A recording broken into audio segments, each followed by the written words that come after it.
even seen articles that say hug the arms in and even use the latissimus muscles right through here. The latissimus muscle is this big muscle that comes from lower in the vertebrae, about mid to the lower back area. It starts a little bit higher than the mid back and it travels out towards the arm bone. We'll guesstimate right about in here. And so it connects over the scapula. It does not connect to the scapula to move it, but it goes over the scapula to a broad range of vertebrae. And so to hug the elbows in or to hug the arms in, almost always is going to require that, unless you're taught some other elaborate thing, but that's the muscle to do that movement, the latissimus dorsi. Very big, very strong muscle, not very well used or used very much in yoga asana. It's just not required. It's much more built to grab something out there and pull back, or to grab something above and pull down. The action to pull the arms in with the latissimus, though, does something that you probably don't know. It's fairly common if you've taken an anatomy and biomechanics course and had to learn a little bit about origin, insertion, and action. We've talked about where the latissimus muscle connects. Its origin and insertion. It inserts up on the humerus, the upper arm bone. So when it pulls, its line of pull is from about here towards this direction, depending on how well or how you coordinate that muscle. A teeny bit could be applied a little bit more into here, potentially. But this means that you're pulling the humerus away from the shoulder joint. So this would be our shoulder joint. This would be the entire area of the shoulder girdle. And this latissimus muscle pulls the humerus down and away from that. Not only that, but the latissimus muscle is also a slight rotator. It rotates the humerus this direction. So when that latissimus muscle gets close in, it takes the upper arm bone and rotates it this way.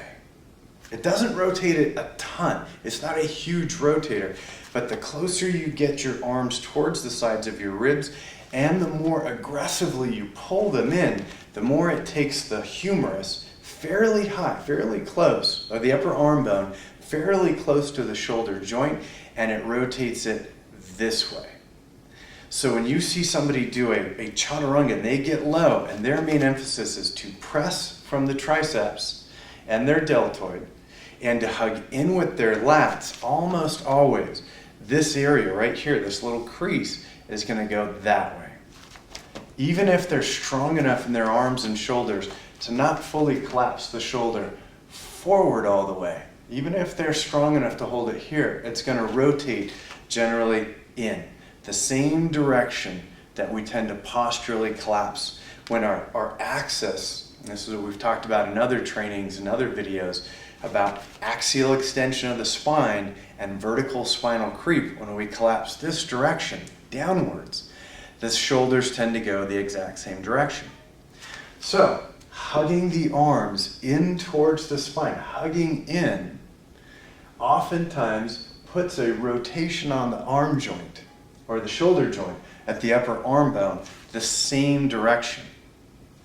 And the latissimus pulling away from the shoulder joint, this latissimus muscle is much, much larger than this small rotator cuff muscle, the supraspinatus. It is above the spinous process on the scapula, supraspinatus, and it goes right over the top of the arm bone, and it connects right in there.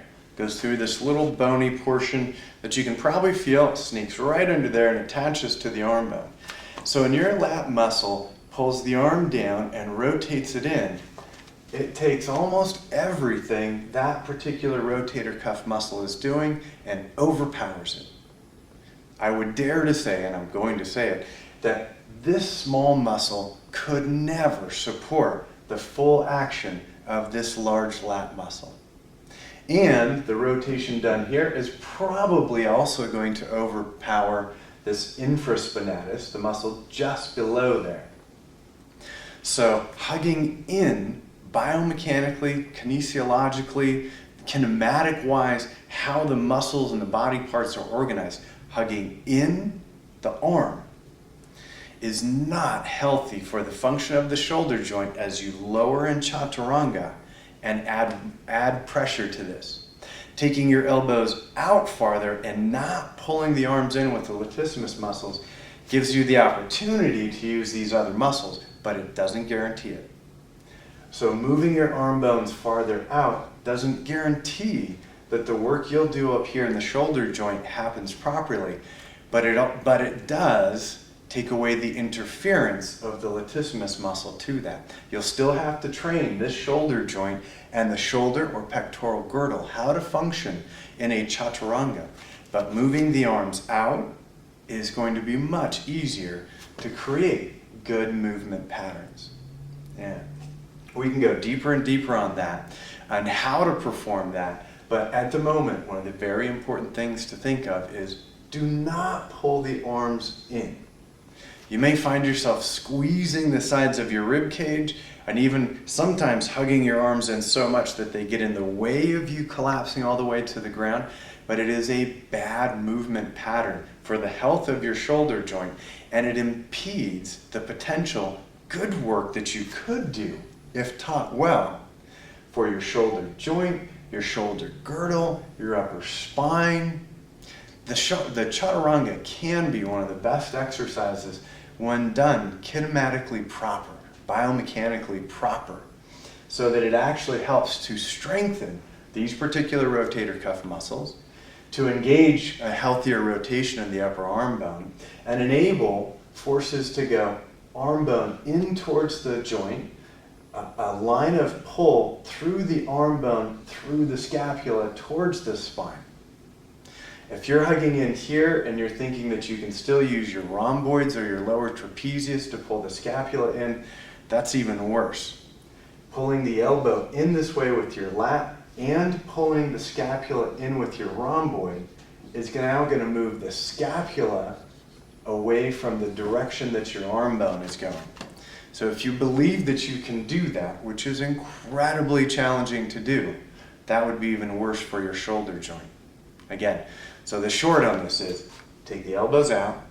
If you don't know how to create good training for the shoulder girdle or the pectoral girdle, you can find all sorts of exercise stuff on YouTube, and YouTube doesn't guarantee that it's all fantastic.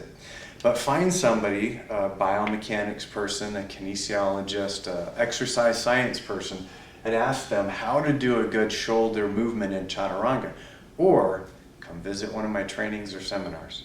We'll probably have a little bit more of this and some other videos to come, but again, this is the second or third video we've done with this. Stop hugging your elbows into the sides of your body when you're doing a push-up or Chaturanga. All right, this is Adam Ballinger. Good luck, and I hope to see you or talk to you soon. Take care.